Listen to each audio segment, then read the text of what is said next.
ولله على الناس حج البيت من استطاع إليه سبيلا ومن كفر فإن الله غني عن العالمين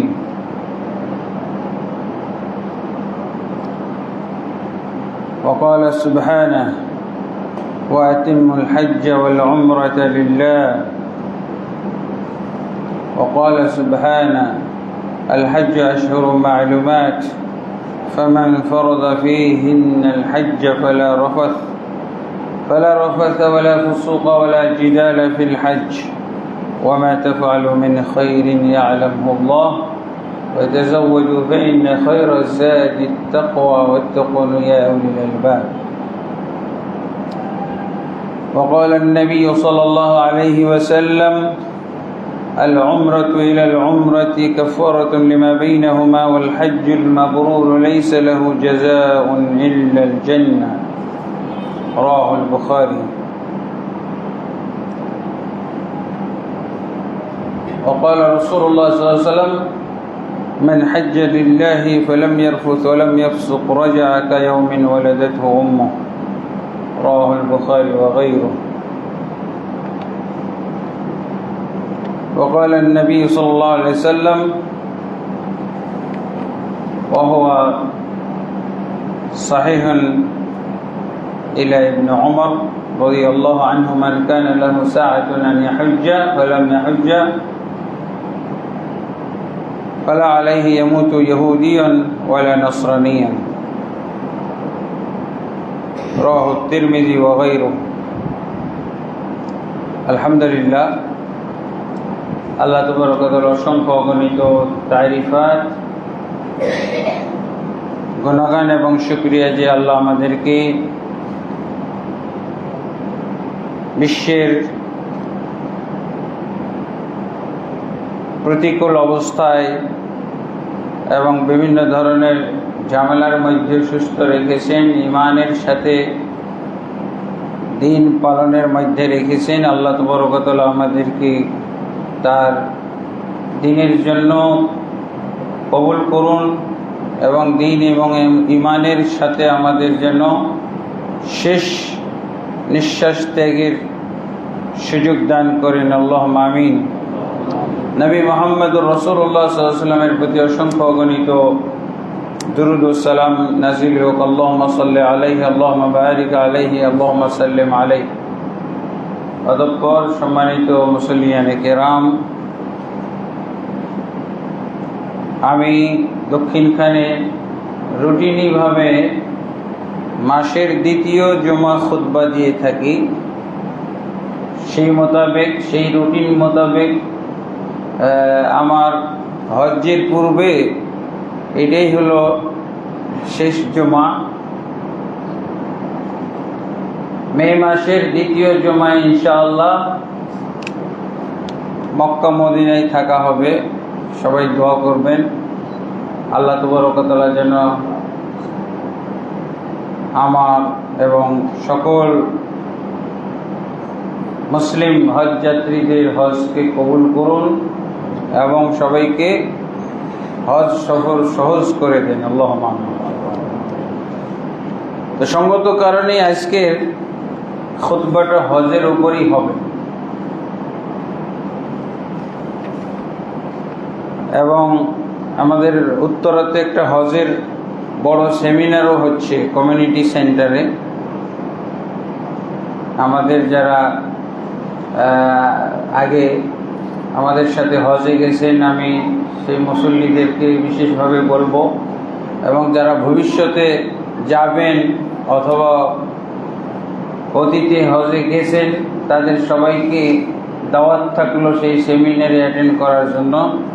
শেখ আব্দুর রাজ্জাক বিন ইউসুফ প্রধান আলোচক হিসেবে থাকবে এবং ট্রেনার হিসেবে আমি থাকব। আরও মাদানী কয়েকজন আলেম থাকবে। মুখলিস বিন মনসুর মাদানী অত্র প্রতিষ্ঠানের ভাইস প্রিন্সিপাল থাকবে।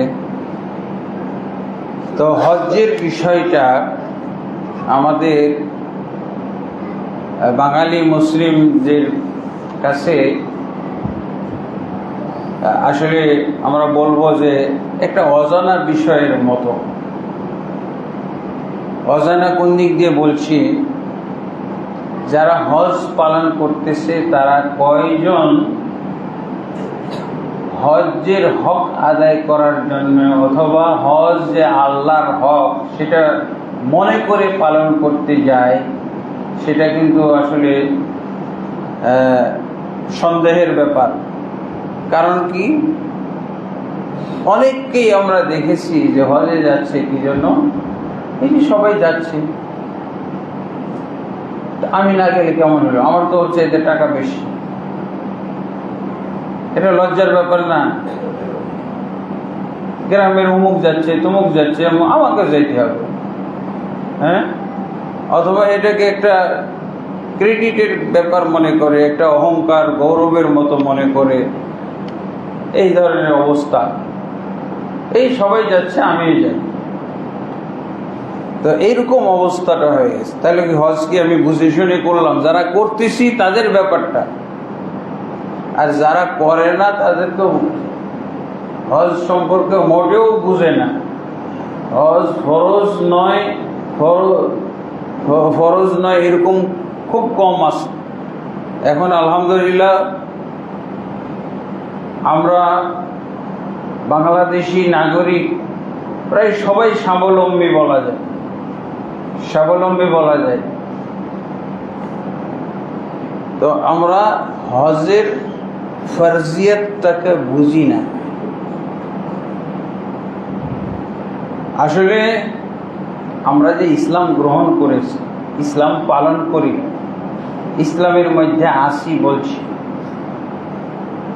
এটা তো দাবি করলে হবে না। ইসলাম গ্রহণ করার পর, ইসলাম পালন করা শুরু করার পর ইসলামের মধ্যে বহাল থাকা দরকার। ইসলামে বহাল থাকা, ইসলামে অবিচল থাকা, ইসলামের নিয়ম মেনে ইসলামের সাথে থাকা। আমরা আর একটা কথা বলে থাকি, ইসলামকে হেফাজত করা। ইসলাম নষ্ট হয়ে যায়, ইসলাম ভঙ্গ হয়ে যায়, এরকম কারণগুলো থেকে বিরত থাকতে হবে। আমরা ইসলাম ভঙ্গের অনেক কারণ উল্লেখ করেছি, এর আগে প্রায় উল্লেখ করা হয়েছে, 10টি কারণ বা 25টি কারণ উল্লেখ করা হয়েছে। কিছু আকীদাগত কারণ আর কিছু আমলগত কারণ। আমলগত কারণের মধ্যে যেমন সালাত, সালাত যদি কেউ ত্যাগ করে তাহলে তার ইসলাম নষ্ট হয়ে যায়। যদি কাফের মুশরিক হয়ে গেল তাহলে ইসলাম থাকলো? আর কাফের মুশরিকের কি ইসলাম থাকে? তার মানে তার ইসলাম নাই। যতই সে মুসলমান দাবি করুক, যতই সে মোটা মোটা পশু জবাই করুক কুরবানির দিন, মুসলমান থাকে না। আর শিরক, কুফরি, নেফাকি, হ্যাঁ, তারপরে আল্লাহর বিধান অপছন্দ করে মানব রচিত বিধানকে পছন্দ করে। মানব রচিত বিধান পছন্দ করার একটা গুরুত্বপূর্ণ দিক হলো গণতন্ত্র পছন্দ করা। গণতন্ত্রের সাথে তো সবাই জড়িত হয়ে গেছে। গণতন্ত্রের সাথে সবাই জড়িত হয়েছে না? গণতন্ত্র করতে হবে, গণতন্ত্র পুনরুদ্ধার করতে হবে, গণতন্ত্র প্রতিষ্ঠা করতে হবে, গণতন্ত্র মরে গেছে, গণতন্ত্রকে জীবিত করতে হবে। এই গীত কার? মুসলমানদের। এই গীত গায় কে?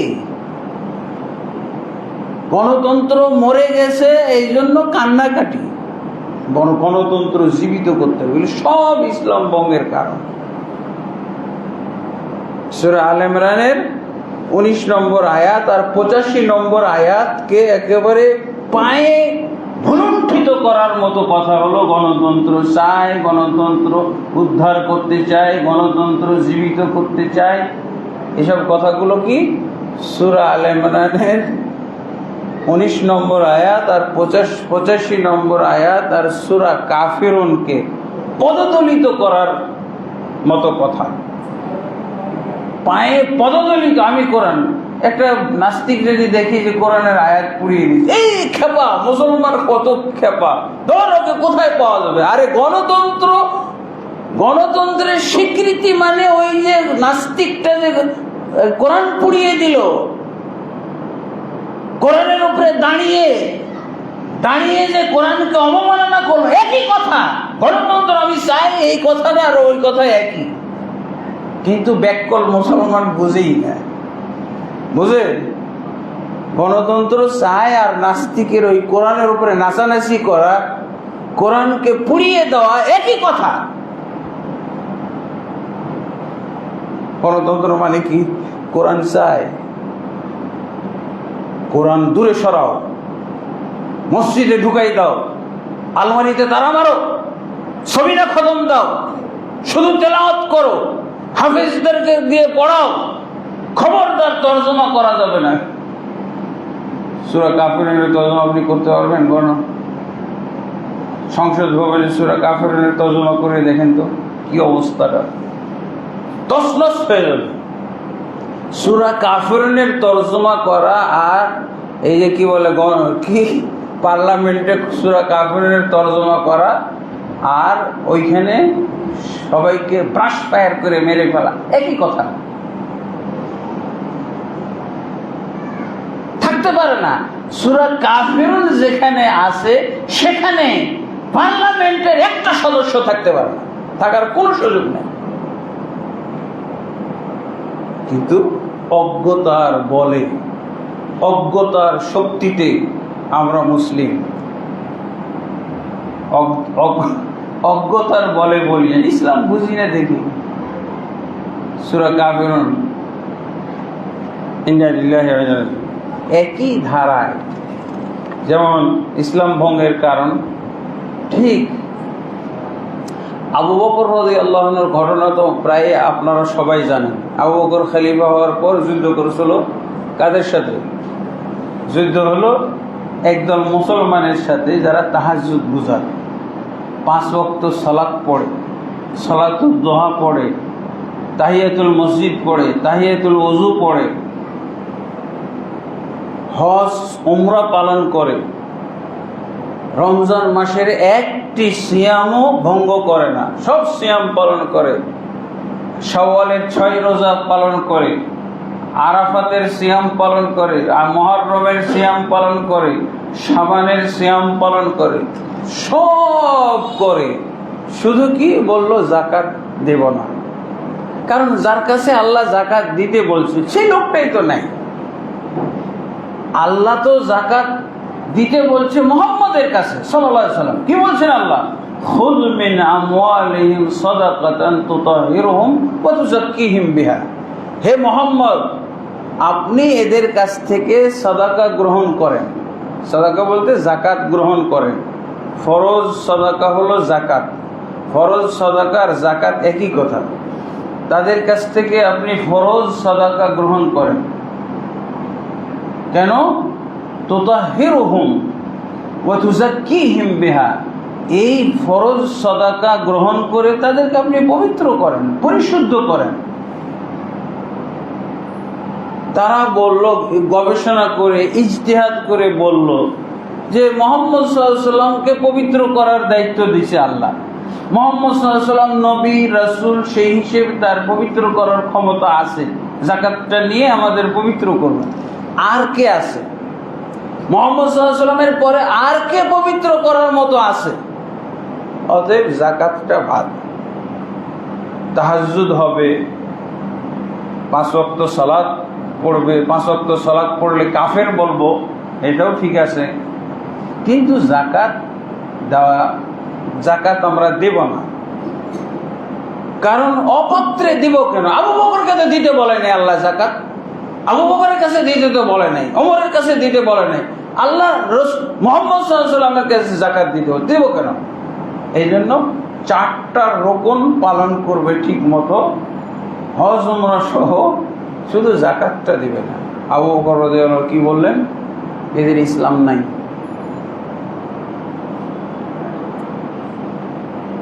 এদের সাথে যুদ্ধ করা হবে, যুদ্ধ করে বাধ্য করে এদেরকে যাকাত আদায় করতে হবে।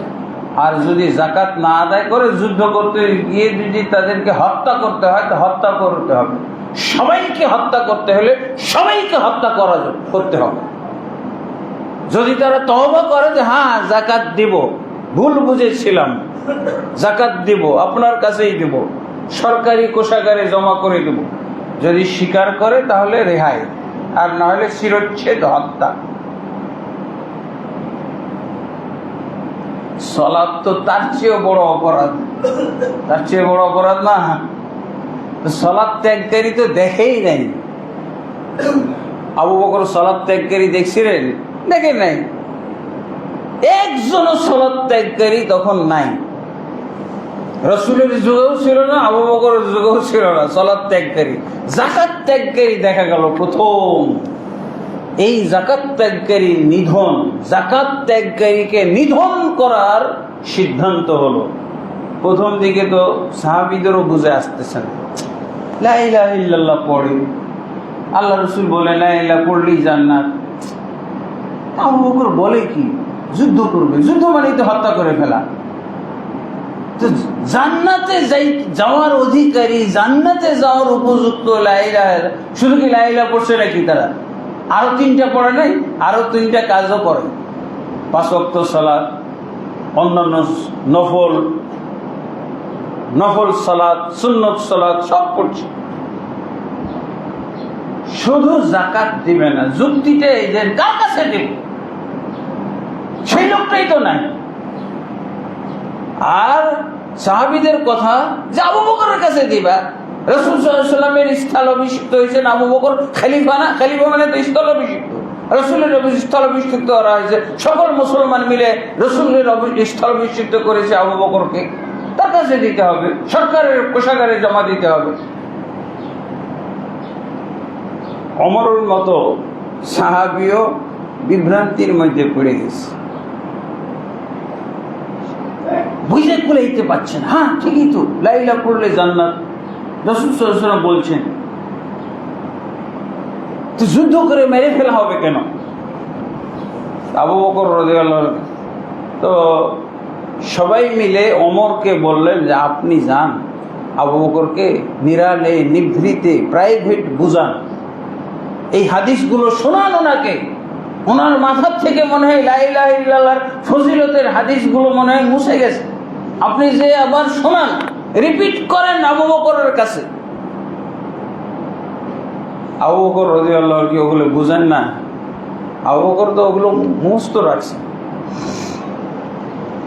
তারপরে আবু বকর রাদিয়াল্লাহু আনহু ওমরকে ধমক দিলেন, কঠিন ধমক। অথচ আবু বকর নরম মানুষ, ওমর কড়া মানুষ, কিন্তু এই কড়া মানুষকে নরম মানুষ এমন ধমক দিল, এক ধমকেই সাইজ হয়ে গেছে ওমর। কি ধমক দিছে? ধমকের শব্দটা আরবিতে আসছে, ইসলামের ইতিহাসে পাওয়া যায়। আজাব্বারুন ফিল জাহিলিয়া ওয়া খুওয়ারুন ফিল ইসলাম রাজাউতু নুসরাতাকা ওয়া আতাইতা বিখুযলানিকা। ওমর, তোমাকে জাহিলি যুগে আমরা দেখেছিলাম, জাহিলি যুগে ছিলে একেবারে সিংহের মতো, বীর বাহাদুর। তোমার সামনে কোনো মুসলমান টিকতে পারত না, ভয়ে আতঙ্কে সবাই সন্ত্রস্ত ছিল। আর তুমি ইসলাম ধর্মে এসে এরকম ছাগলের মতো হয়ে গেলা, কাপুরুষের মতো, কাপুরুষোচিত তুমি এইসব প্রস্তাব নিয়ে আমার কাছে এসেছো, লা ইলাহা ইল্লাল্লাহর ফজিলত শুনাইতে এসছো আমাকে, আমি জানি না? রাজাউতু নুসরাতাকা ওয়া আতাইতা বিখুযলানিকা। ওমর, আমি আশা করেছিলাম তুমি আমাকে সহযোগিতা করবে, কিন্তু তুমি অসহযোগিতার বার্তা নিয়ে উপস্থিত হয়েছো। শুনে নাও ওমর, তুমি ওমর আর তোমার সাথে আরো যতজন একমত আছো এই যাকাত ত্যাগকারীদের বিরুদ্ধে যুদ্ধ না করার পক্ষে, সবাইকে জানিয়ে দাও যে আবু বকর একাই যুদ্ধ করবে। তোমরা যদি যুদ্ধ না করো তো আবু বকর একাই যুদ্ধ করবে, খলিফা, কিন্তু আমি একাই যুদ্ধ করব। ওমর ইবনে খাত্তাব রাদিয়াল্লাহু আনহু ধমক খেয়ে উনি বলছেন যে তার সিনা খুলে গেল, বুঝতে পারলেন আবু বকর রাদিয়াল্লাহু আনহু যে সঠিক, আবু বকর রাদিয়াল্লাহু আনহুর যে ভূমিকা, সে যে সিদ্ধান্ত নিয়েছে এই সিদ্ধান্ত যে সঠিক, এটা তার কাছে স্পষ্ট হয়ে গেল। তারপরে উনি কি বললেন, লাকাদ রাআইতু আবু বকর قد شرح الله صدره للإسلام। আল্লাহু আকবার। উনি বলছেন যে আবু বকরের এই দৃঢ় বক্তব্য, তার এই দৃঢ় সিদ্ধান্ত থেকে আমি বুঝে ফেললাম যে আল্লাহ আসলে তাকে এমনি খলিফা বানাননি, এর মাধ্যমে আল্লাহ তো ইসলামের হেফাজত করতে চেয়েছেন। আবু বকর রাদিয়াল্লাহু আনহুর মাধ্যমে আল্লাহ ইসলামের হেফাজত করতে চান, তাই আল্লাহ তাআলা তার অন্তরের মধ্যে এই বুঝ ঢেলে দিয়েছেন। ওমর ইবনে খাত্তাব একেবারে সেম বুঝ নিয়ে ঘর থেকে ফিরে আসলেন এবং তিনিও বুঝাইতে লাগলেন যে আবু বকর যা বুঝেছে এটি ঠিক আছে। সব সাহাবীও একমত হয়ে গেল আস্তে আস্তে। আল্লাহু আকবার। সমস্ত সাহাবীও একমত। তারপরে যুদ্ধ হলো, যাকাত ত্যাগকারীদেরকে মুরতাদ গণ্য করে হত্যা করা হলো। যাকাত ত্যাগকারীদেরকে মুরতাদ মনে করে যুদ্ধ করা হলো, হত্যা করা হলো। অনেকে ফিরে আসলো তওবা করে। আল্লাহু আকবার। তো কি বোঝা গেল, যাকাত ত্যাগ করলেও ইসলাম থেকে খারিজ হয়ে যায়, মুরতাদ হয়ে যায়। এটা হলো আবু বকর এবং সাহাবায়ে কেরামের দৃষ্টিতে। এবং যুদ্ধ করেছে, সবাই জানেন, ইসলামের ইতিহাসে পরিচিত কথা। এরপরে দেখেন হজের বিষয়টা হলো কিন্তু পঞ্চম রুকন। কিন্তু এই হজের বিষয়েও কি কথা এসেছে জানেন কোরআনে? সূরা আলে ইমরানের ৯৭ নম্বর আয়াত। আল্লাহ কি বলছে, ওয়ালিল্লাহি আলান নাসি হিজ্জুল বাইতি মান ইসতাতা ইলাইহি সাবিলা। আল্লাহ তাআলার জন্য বাইতুল্লাহর হজ করা মানুষের উপরে বাধ্যতামূলক, যারা এই ঘরে যাতায়াত করার সামর্থ্য রাখে। তারপরে কি বলা হচ্ছে, ওমান কাফারা ফাইন্নাল্লাহা গানিয়্যুন আনিল আলামিন। যে ব্যক্তি হজ না করে আল্লাহর সাথে কুফরি করলো, তার জন্য তার জেনে রাখা উচিত যে নিশ্চয়ই আল্লাহ জগৎবাসী থেকে তিনি মুখাপেক্ষীহীন। যে ব্যক্তি কুফরি করলো, তার মানে হজের সামর্থ্য আছে অথচ হজ করলো না, এটাই হলো সমান সমান কুফরি কথা। ইবনে আব্বাস রাদিয়াল্লাহু আনহু বলছেন, মান জাহাদা ফরিদাতাল হজ্জ ফাকাদ কাফার। যে ব্যক্তি হজ্জের ফরজিয়তকে অস্বীকার করবে সে কাফের। আর এই কথার উপরে সমস্ত ইসলামের মনীষীগণ একমত। ইমাম আহমদ বিন হাম্বল উনি বলছেন যে অস্বীকার না করলো, যদি তার সামর্থ্য থাকে অথচ হজে যায় না, তাহলে সেও কাফের। ইমাম আহমদ বিন হাম্বল। তাহলে কি বোঝা গেল যে হজকে কেন্দ্র করেও অনেক মানুষ তাহলে ইসলাম থেকে খারিজ হয়ে যাচ্ছে। তাহলে হজ বুঝতে হবে, তো হজ বোঝা উচিত না?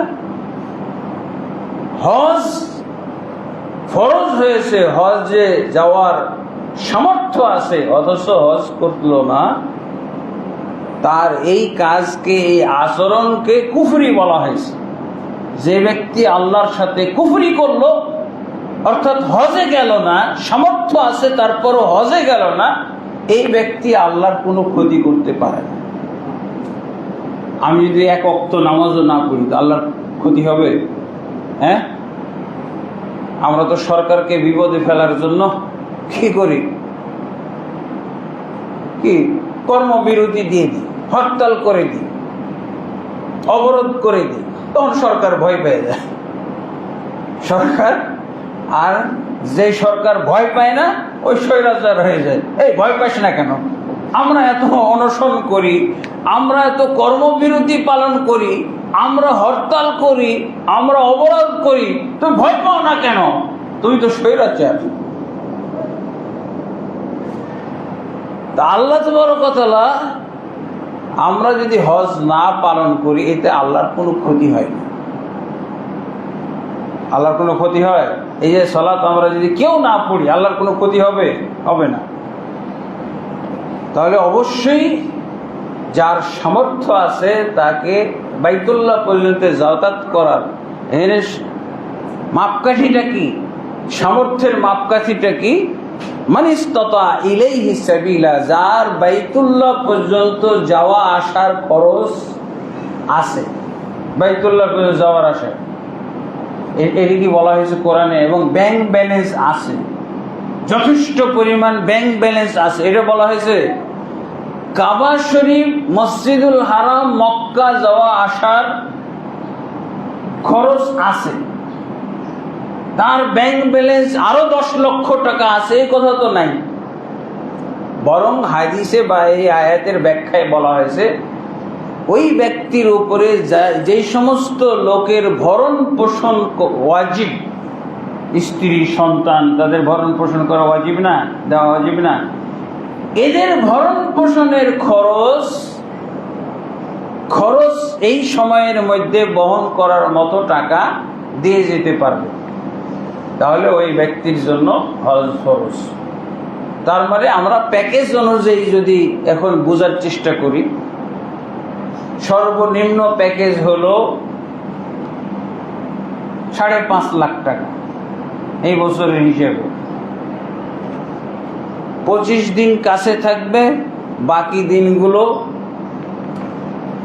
6-7 কিলোমিটার দূরে থাকবে, এই হলো 5.5 লাখ টাকার প্যাকেজ, সর্বনিম্ন প্যাকেজ। 5.5 লাখ টাকা যার কাছে আছে, আরো 50,000 টাকা আছে যাওয়া আসা পর্যন্ত, খাওয়ার জন্য, খাওয়া খরচ, চিকিৎসা খরচ দিয়ে যেতে হবে, তাহলে তার উপরে হজ করা ফরজ। তার উপরে, এটা হলো হজের নেশাব, এই ব্যক্তির উপরে প্যাকেজ মূল্য যার আছে তার উপরে হজ করা ফরজ। এখন আপনি আল্লাহকে বেকায়দায় ফেলতে চান কি বলে জানেন, বা হজকে বেকায়দায় ফেলেন কি বলে, যে তারপরে তো আমি শূন্য হয়ে যাব। আপনি এমন হিসাব দিলেন যে আমার আর কিছুই থাকে না। হ্যাঁ, 5.5 লাখ টাকা খরচ হয়ে গেল, আর 50,000 টাকা বাড়ির খরচ দিয়ে গেলাম, আর টাকা কই? এটা একটা বিরাট প্রশ্ন না? এই প্রশ্নের জ্বালাইতে যাইতে পারে না যে এরপরে কি করব, এরপরে কি করবেন, এটা আল্লাহ বলে দিছে। রাসূল সাল্লাল্লাহু আলাইহি ওয়াসাল্লাম সুন্দর করে বলছেন, কি বলছেন? তাবিউ বাইনাল হজ্জ ওয়াল উমরা ফাইন্নাহুমা ইয়ানফিয়ানিল ফাকর ওয়াজ যুনুব কামা ইয়ানফিল কির খাবাসাল হাদিদ ওয়াজ যাহাবি ওয়াল ফিদ্দা। বলছে তোমরা হজ উমরা করতে থাকো, হজ উমরা করো, তোমাদের উপরে হজ উমরা, হজ ফরজ হয়ে গেছে, করো। যদি তা করো, আল্লাহর নির্দেশ পালনের জন্য, আল্লাহর ফরজ পালনের জন্য, রাসূলের নির্দেশ পালন করার জন্য যদি তোমরা হজ পালন করো, তাহলে তুমি যে চিন্তা করতেছো যে 6 লাখের পরে তো আর কিছু নেই আমার, আর প্রয়োজন অনেক, এসেই তো অনেক টাকা খরচ হবে। তা আল্লাহ রাসূল সাল্লাল্লাহু আলাইহি ওয়াসাল্লাম বলছেন যে এই হজে যে যাচ্ছ তুমি, এই হজের মাধ্যমে তোমার গুনাহগুলোকে আল্লাহ মোচন করে দিবেন, আর তোমার অভাবগুলোকেও মোচন করে দিবেন। সুন্দর সমাধান না? এই জন্যই তো আল্লাহ বলছেন যে এই টাকাতেই আপনার উপরে হজ ফরজ। আর যখন আপনি আল্লাহর জন্য এই টাকায় হজ করলেন, তো আপনার যে অনেকগুলো প্রয়োজন আপনি তালিকা করতেছেন, 6 লাখ টাকা শেষ হয়ে গেল, আমার তো এই প্রয়োজন ছিল, ওগুলো কি হবে? ওগুলোর দায়িত্ব আল্লাহ। আল্লাহ বলছেন তোমার গুনাহটাকে যেভাবে আমরা কি জন্য যাই হজে, যাই কি জন্য? গুনাহ মাফের করান, গুনাহ আর থাকবে না। কিভাবে গুনাহ থাকবে না? রাসূলুল্লাহ সাল্লাল্লাহু আলাইহি ওয়াসাল্লাম সেটা সুন্দর করে বুঝিয়ে দিয়েছেন যে মান হাজ্জা লিল্লাহি ফালাম ইয়ারফুস ওয়ালাম ইয়াফসুক রাজা'a কায়াউমিন ওয়ালাদাতুম। যে ব্যক্তি হজ করতে গেল, আল্লাহর জন্য হজ পালন করতে গেল, কোনো যৌনাচারে লিপ্ত হলো না, কোনো পাপাচারে লিপ্ত হলো না, সেই ব্যক্তি হজ থেকে যখন বাড়ি ফিরে আসে তখন সে নবজাত শিশুর মতো নিষ্পাপ হয়ে যায়। আল্লাহু আকবার। এই জন্য আপনি হজে যাননি? এটা তো হজে যাওয়ার একটা কারণ। আর যখন আপনি পাপ থেকে এরকম মুক্ত হয়ে গেলেন, নিষ্পাপ শিশুর মতো হয়ে গেলেন, তার অর্থ কি? জাহান্নামে কি জন্য যাইতে হয়? পাপের জন্য না। কারা যায় জাহান্নামে? পাপীরা যায় না। পাপ পঙ্কিলতাই তো হলো জাহান্নামের খোরাক। শিশুর মতো আপনি নিষ্পাপ, তাহলে জাহান্নামে যাওয়ার প্রশ্নই ওঠে না। জাহান্নামে যাওয়ার কোনো কল্পনা করা যায়? নবজাত শিশুকে আল্লাহ জাহান্নামে দিবে? কি তার পাপ? নবজাত শিশুর মতো নিষ্পাপ, তার মানে তার জাহান্নামে যাওয়ার পথ বন্ধ, লক। আর জান্নাতের ব্যাপারে কি বলা হয়েছে? জান্নাতের ব্যাপারে আল্লাহ রাসূল সাল্লাল্লাহু আলাইহি ওয়াসাল্লাম বলছেন, আল হাজ্জুল মাবরুর লাইসা লাহু জাযাউন ইল্লাল জান্নাহ। মাবরুর হজ, কবুল হজ, এর বিনিময় হলো শুধুই জান্নাত। আল্লাহু আকবার। তো জান্নাতও নিশ্চিত, জাহান্নাম থেকে নাজাত পাওয়াও নিশ্চিত। আপনি তো এই জন্য গেলেন। আর একটা কথা আপনার বিশ্বাস করতে কষ্ট হচ্ছে, আপনার অভাবটাও মুক্ত, অভাব বিতাড়িত হয়ে যাবে, এইটা বুঝতে শুধু অসুবিধা। এইভাবে যেমন আপনার পাপ মোচন হয়ে যাবে, দারিদ্রতা ধ্বংস হয়ে যাবে, অভাব দূর হয়ে যাবে, ঠিক যেমন ভাবে আপনার পাপ দূর হয়ে যাবে। আপনি এইটা বিশ্বাস করেন আর ওইটা বিশ্বাস করেন না কেন? আপনি এই বিশ্বাস করে যদি হজে যান, আপনি হজে আপনার টাকাটি শেষ করে একবার দেখেন। হজের টাকা শেষ করে আপনি নেশাব, হজের নেশাব তো বুঝলেন। জাকাতুল ফিতরের নেশাব কি জানেন? জাকাতুল ফিতরের নেশাব হলো ঈদের দিন যেই ব্যক্তির কাছে 2 কেজি 40 গ্রাম থাকবে তাকেই জাকাত দেওয়া ফরজ। নেশাবটা কি? কিন্তু তার ঈদের দিনের খানা বাদে যদি 2 কেজি 40 গ্রাম অর্থাৎ 1 সা হয় তো ওটি তাকে জাকাত দেওয়া ফরজ। তার মানে ফকিরের উপরে ফরজ, মিসকিনের উপরে ফরজ। কিন্তু এখানে আল্লাহ রাসূল সাল্লাল্লাহু আলাইহি ওয়াসাল্লাম কি বলছেন? আল্লাহ এই ফকির মিসকিনদের কাছ থেকে যেটা নিলেন এর চেয়ে বহুগুণ ফেরত দিবেন। দেওয়া হয় না? দিল 2 কেজি 40 গ্রাম 1 সা, কিন্তু পেল 1 বস্তা। বরকতটা দেখলেন না? এটা হলো ইসলামের সেট করা। ইসলামের এগুলো নিয়ম সেট করা আছে, এইভাবে সেট করা আছে। কেউ ঠকবে না, কারো সমস্যা হবে না। সমস্যা হলো ইসলাম বোঝার ক্ষেত্রে। আর বুঝে গেলে আপনার সব সেট আপ দেওয়া আছে। আপনি অভাবী মানুষ, গরিব মানুষ, ফকির মানুষ, মিসকিন মানুষ হওয়া সত্ত্বেও এই যে একসাথ জাকাত দিয়ে দিলেন, ফিতরা দিয়ে দিলেন, আপনি এর জন্য 1 বস্তা 2 বস্তা 5 বস্তাও পাইতে পারেন। হ্যাঁ, তাহলে কি হলো? অভাব মুক্ত হয়ে গেল না? বাড়ি খালি করে সে একসা দিয়ে দেওয়াতে, একসা দিয়ে তো বাড়ি খালি, কালকে কি খাবে ওটা নাই। ঈদের দিনেরটা রেখে বাকিটা তাকে দিয়ে দিতে হবে একসা যদি হয়। তারপরে সে 5 বস্তা চাউল পেয়ে গেল, আলহামদুলিল্লাহ। এইরকমই হবে। আল্লাহ তাবারক ওয়া তাআলা বরকত দান করবেন। কিন্তু আল্লাহ যে আপনার অভাব মুক্ত করবেন, এটা কিভাবে? এটা আপনাকে কি আল্লাহ এসে হাতে কলমে অঙ্ক করে বুঝিয়ে দিবেন?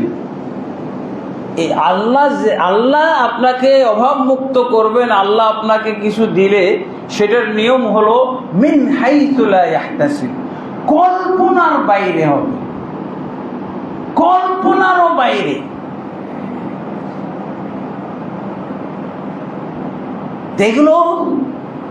এগুলোই হলো বাস্তবতা।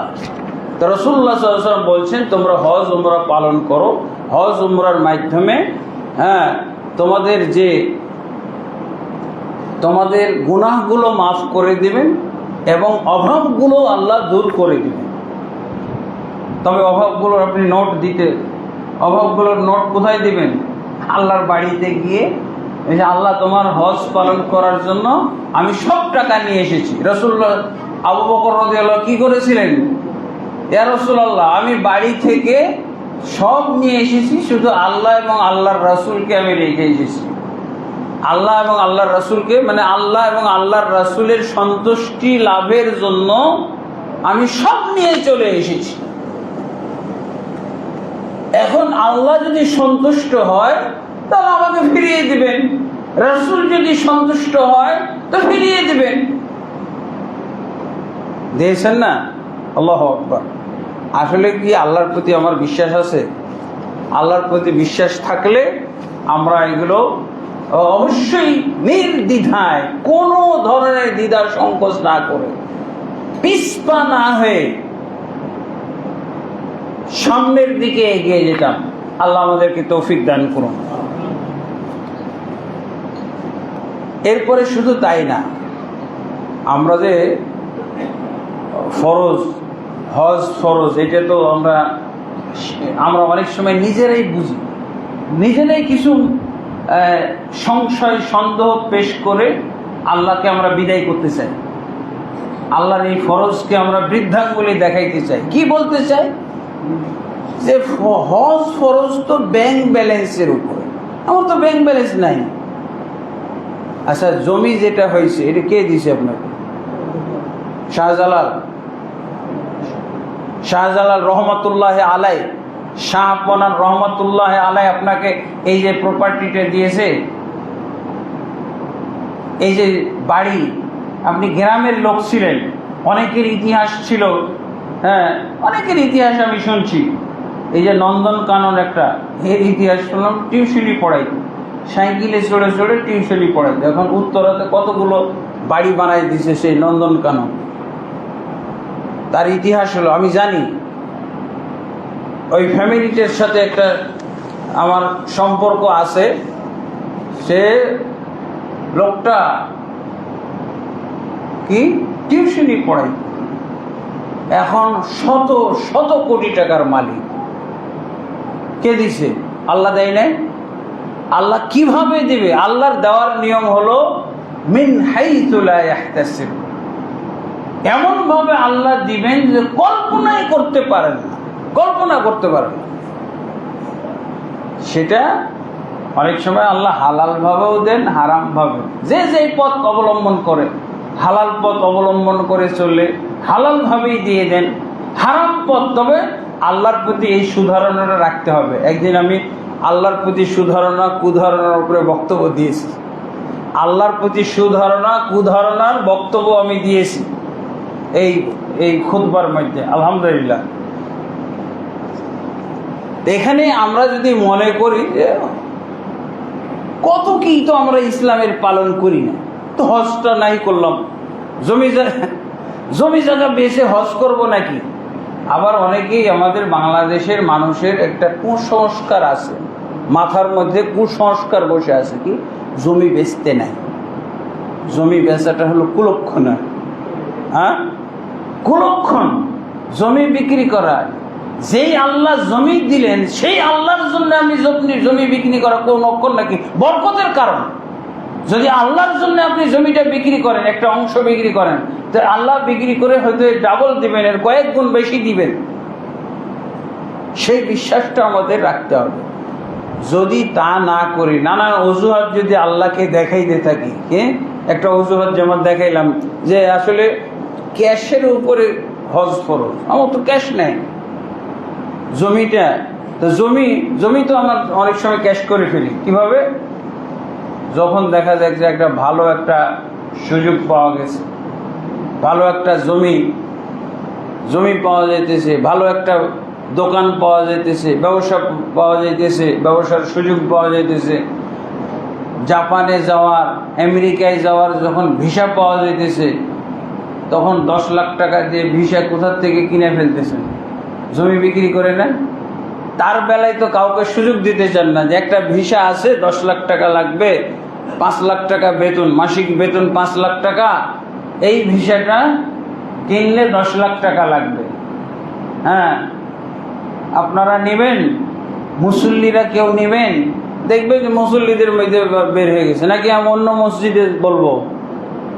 এই মসজিদের মুসল্লি বলবে যে না, কোথাও চাইতে হবে না, আমাকেই দেন, টাকা হয়ে গেছে। হজের টাকা ছিল না, কিন্তু এই ভিসার টাকা হয়ে গেছে।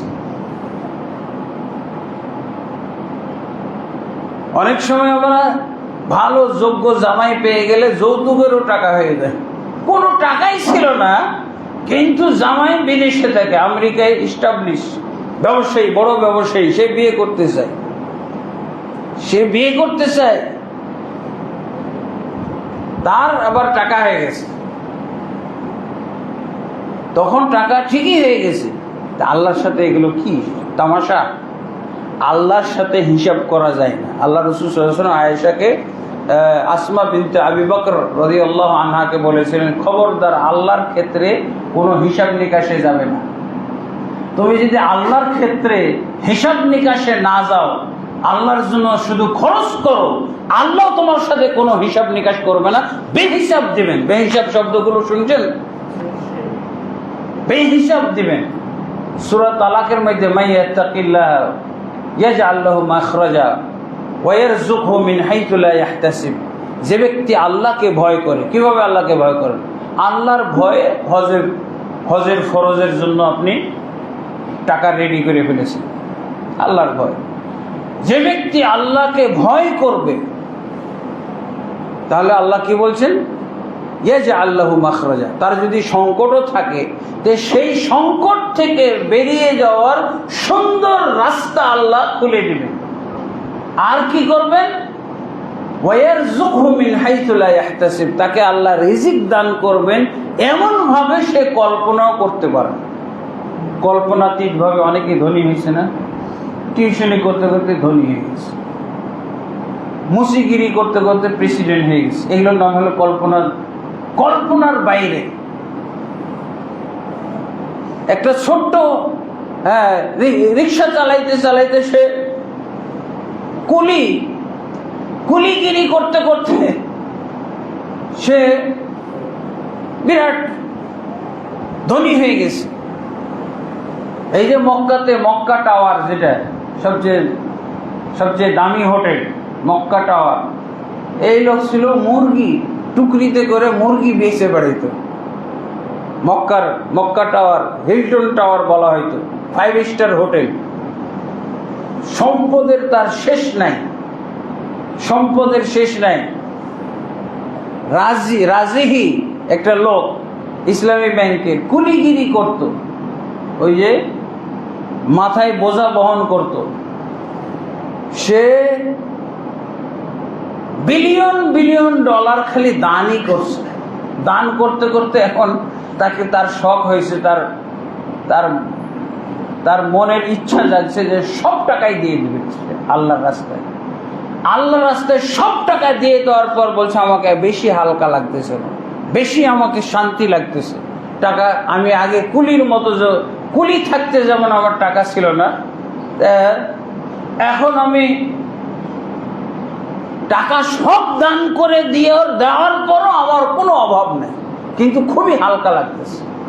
এই যে কয়েকদিন আগে ওনার জীবনীটা বাংলায় ফেসবুকে প্রচার হয়েছে কয়েকদিন আগে। রাজিহি ব্যাংক আছে ওনার, একটা ইসলামী ব্যাংক, সৌদি আরবের ইসলামী ব্যাংকের নাম হলো ব্যাংক আল রাজিহি। এটা হলো মক্কা টাওয়ারের মধ্যেই এই ব্যাংকটা রাজিহি। তাহলে আল্লাহ দেন মিন হাইতু লা ইয়াহতাসিব। আল্লাহ যে দান করেন এটা কল্পনার বাইরে। আপনি সব করতে পারবেন, আপনাকে খুব অঙ্কবিদ, আপনি ম্যাথামেটিক্স জানেন, আপনি হিসাব করে বলতে পারবেন যে আল্লাহ এইভাবে দেন না। অঙ্কের বাইরে, হিসাব নিকাশের বাইরে, কল্পনাতীত, চিন্তাই করতে পারেন না আপনি এত টাকার মালিক হয়ে গেছে। আল্লাহু আকবার।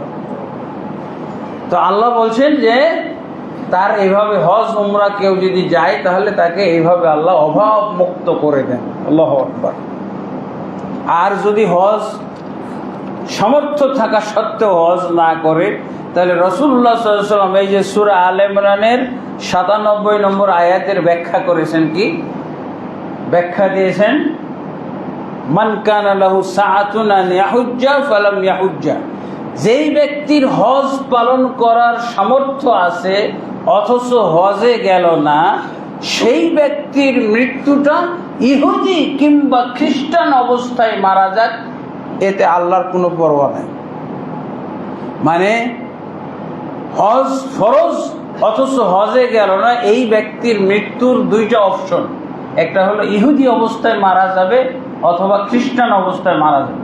আমরা কোনটা বেশি পছন্দ করি? মুসলমানদের কোনটা মরণ বেশি পছন্দের, ইহুদি অবস্থায় না খ্রিস্টান অবস্থায় নাকি মুসলিম অবস্থায়? মুসলিম অপশন নাই, 3 নম্বর অপশন মুসলিম অবস্থায়। এই অপশনই তো নাই, অপশন দুইটা, মরার অপশন আপনার, হজ না করলে মরার অপশন মাত্র দুইটা, হয় ইহুদি হয়ে মারা যাইতে হবে আর না হয় খ্রিস্টান হয়ে মারা যেতে হবে। এই আয়াতেরই তাফসিরে আপনি পাবেন, ইবনে কাসির খুললে এই ইবনে ওমর রাদিয়াল্লাহু আনহু থেকে হাদিসটা সহিহ। ওমর ইবনে খাত্তাব রাদিয়াল্লাহু আনহু, তারপরে তাফসির ইবনে কাসিরে আছে ওমর ইবনে খাত্তাব রাদিয়াল্লাহু বলছেন যে লাকাদ হামামতু আন আবআসা রিজালান ইলা হাযিহিল আমসার ফায়ানজুরু কুল্লু মান লাকানা লাহু জিদ্দাতুন আও জুদ্দাতুন ওয়া লাম ইয়াহুজ্জা লিয়াযরিবু আলাইহিমুল জিজিয়াতা মা হুম বিমুসলিমিন মা হুম বিমুসলিমিন। ওমর ইবনে খাত্তাব রাদিয়াল্লাহু বলছেন যে আমার ইচ্ছা হয়, যেহেতু হজ পালনের সামর্থ্য আছে অথচ হজে যায় না, এদের ব্যাপারে দুনিয়াবি একটা শাস্তির ব্যবস্থা করি।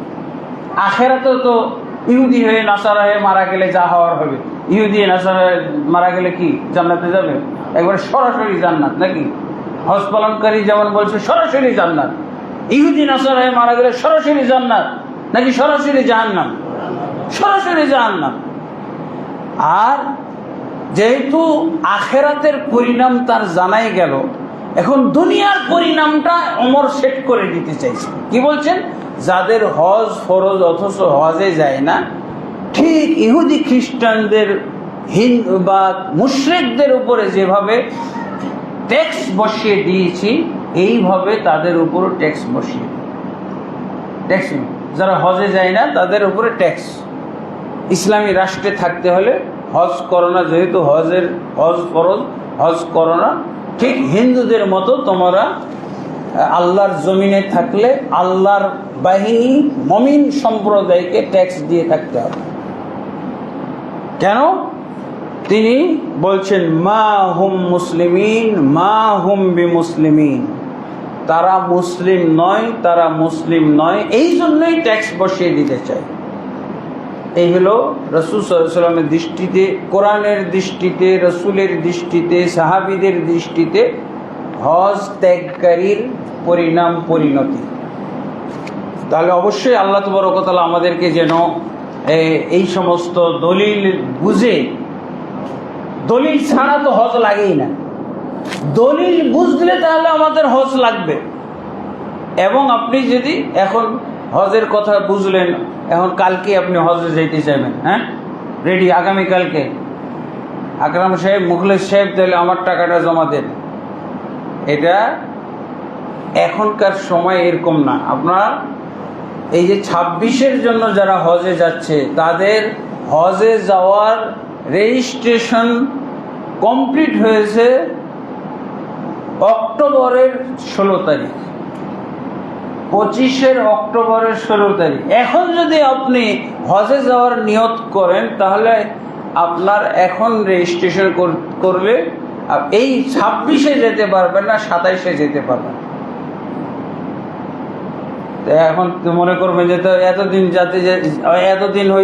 এতদিন আস্তে আস্তে তো আমার এই ওয়াজিব বিলীন হয়ে যাবে, মুছে যাবে, আমার মেমোরির থেকে মুছে যাবে।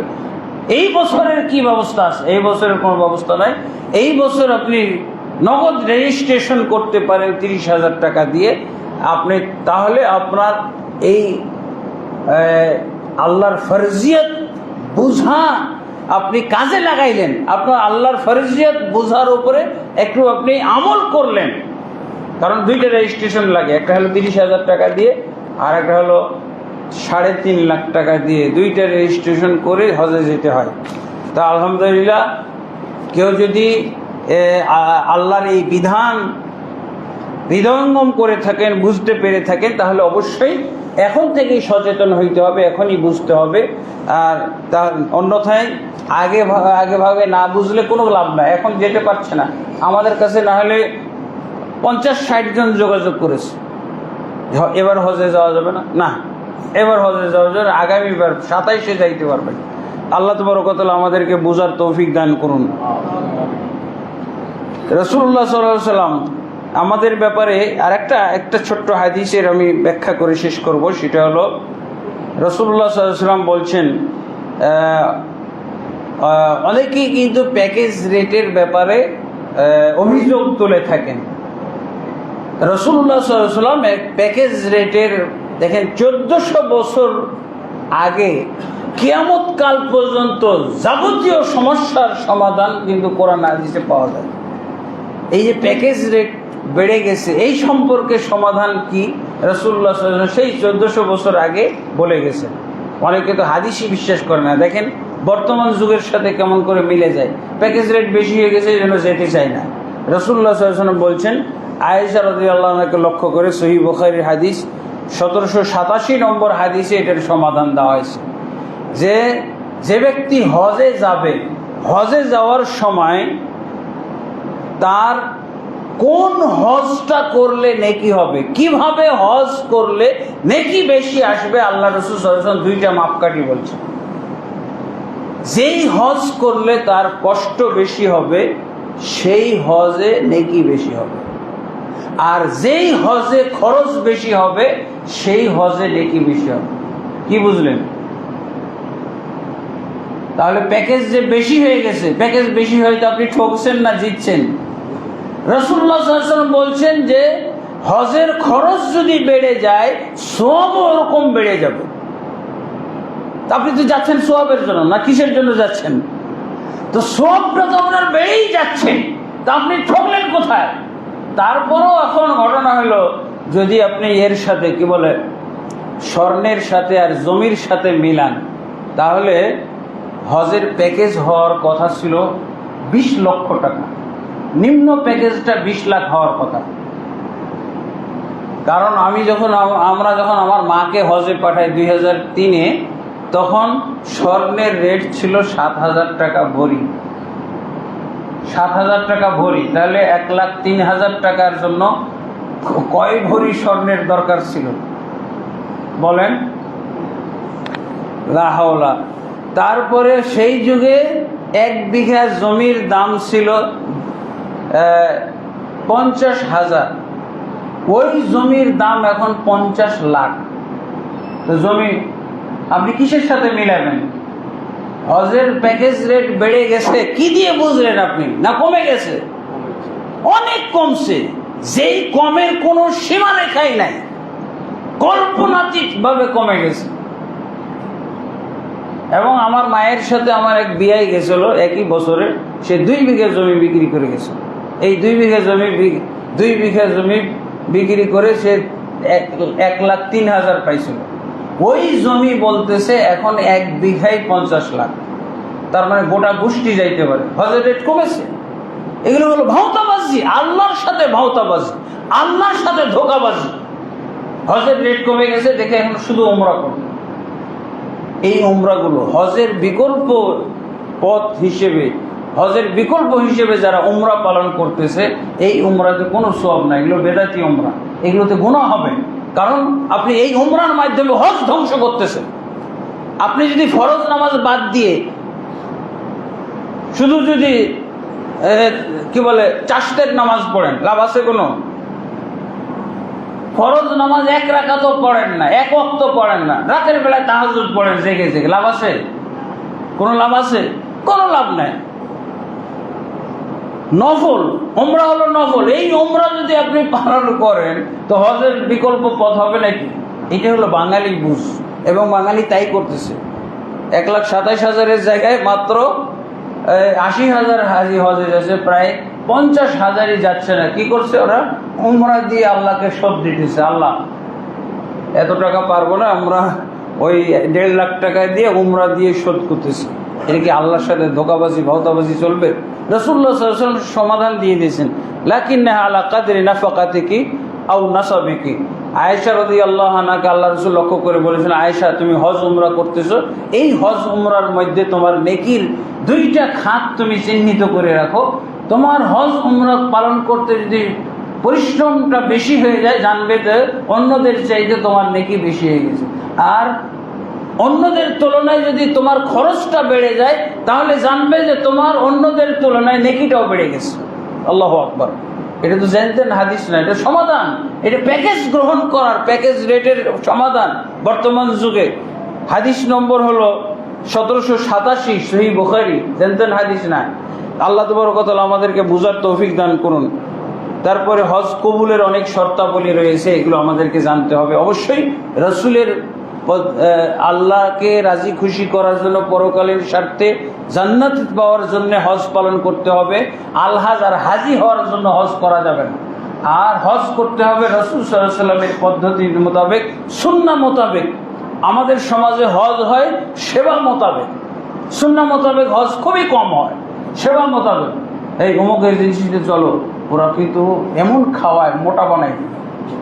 তুমি যদি 60 কেজি ওজন নিয়ে যাও, তোমাকে 70 কেজি করে ফিরিয়ে নিয়ে আসবে, মোটা সোটা বানিয়ে দিবে, কাছে রাখবে, চা কফি ফল ফ্রুটের অভাব নাই। একজনও জিজ্ঞেস করে না সুন্নাহ মোতাবেক হজ পালন করাবে কিনা। তো সুন্নাহ মোতাবেক হজ পালন এটাও খুবই গুরুত্বপূর্ণ। আপনি যে এজেন্সিতে যান, সুন্নাহ মোতাবেক হজ কাকে বলা হয় এটা বুঝে যাবেন। আলহামদুলিল্লাহ, আমরা আজকে সেমিনারের মধ্যে এই বইটা সবাইকে বিতরণ করব। আল্লাহ তাবারক ওয়া তাআলা আমাদের সবাইকে হজের ফরজিয়ত বুঝে, হজ যথাসময়ের মধ্যে বিলম্ব না করে এবং সময় মোতাবেক রেজিস্ট্রেশনের মাধ্যমে আমাদেরকে হজ পালন করার আল্লাহ তৌফিক দান করুন। আল্লাহুম্মা আমিন। আস্তাগফিরুল্লাহ লি ওয়া লাকুম লিসাইরিল মুসলিমিন ফাস্তাগফিরুহু ইন্নাহু গফুরুর রহিম।